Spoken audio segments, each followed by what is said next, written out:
మానవుడా, నీవెంతటి వాడవు, దేవునితో పెట్టుకుంటావా? యోబు గ్రంథంలో రాయబడింది ఏంటంటే, యెహోవా సైన్యముని ఎవడు లెక్కించగలడు? ఆయన పేరే సైన్యములకు అధిపతియగు యెహోవా. ఏంటి ఆయన సైన్యం? ఎంత ఆయన సైన్యం? ఎవరి సైన్యమైనా లెక్క పెట్టవచ్చు. దావీదు సైన్యం లెక్క పెట్టగలిగారు, అయితే దేవుని సైన్యాన్ని లెక్క పెట్టగలరా?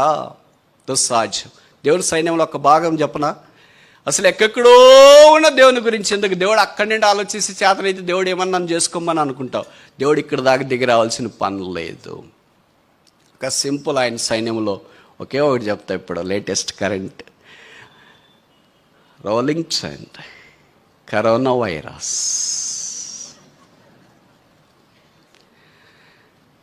భూమి మీద 3,20,000 వైరస్లు ఉన్నాయి, తెలుసా?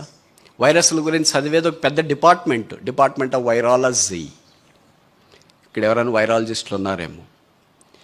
చిన్న సూక్ష్మ ఇదేంటి, మైక్రోస్కోప్లో కూడా చేయలేనంత అంత సులువైన అంత చిన్న వైరస్కి చైనా లాంటి పెద్ద దేశం గడగడ వణికిపోతుంది.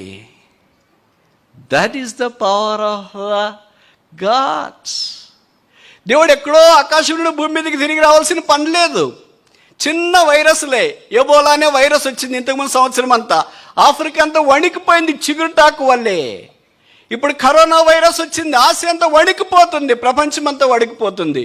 వైరస్లకి ఏ వణికిపోతుంటే, ఇంకా దేవుడు దిగి వస్తే, దేవుడు తలంచుకుంటే, దేవుడు మాట్లాడితే, ఇప్పుడు చెప్పు, సమస్త సృష్టిని మహత్తు గల మాట చేత దేవుడు నిర్వహిస్తున్నాడా లేదా?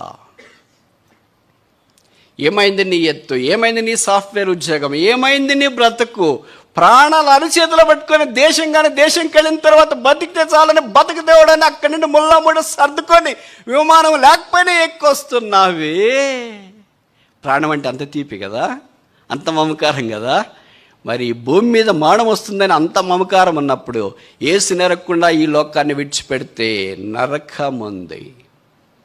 అక్కడ ఎబోలా లేదు, కరోనా వైరస్ లేదు, అగ్ని ఆరదు, పురుగు చావదు.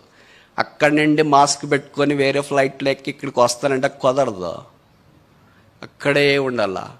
అగ్ని ఆరదు, పురుగు చావదు, ఆ వేదనకరమైన నరకము దేవుడిని నిరాకరించిన వారి కొరకై సిద్ధపరచబడింది. ఈ మధ్యాహ్నం నువ్వు అక్కడికి వెళ్ళాలని దేవుని యొక్క సంకల్పం కాచాలదు, కానేరదు. ఈ సంవత్సరం కూడా ఉండనిమ్ము, ఎందుకంటే రక్షించబడాలి, పాపక్షమాపణ, మారు మనసు పొందాలి. యేసు రక్తం ప్రతి పాపం నుండి కడిగి పవిత్రులుగా చేయను. ప్రభువైన యేసునందు విశ్వాసం ఉంచినప్పుడు నీవును నీ ఇంటి వారును రక్షింపబడదురు.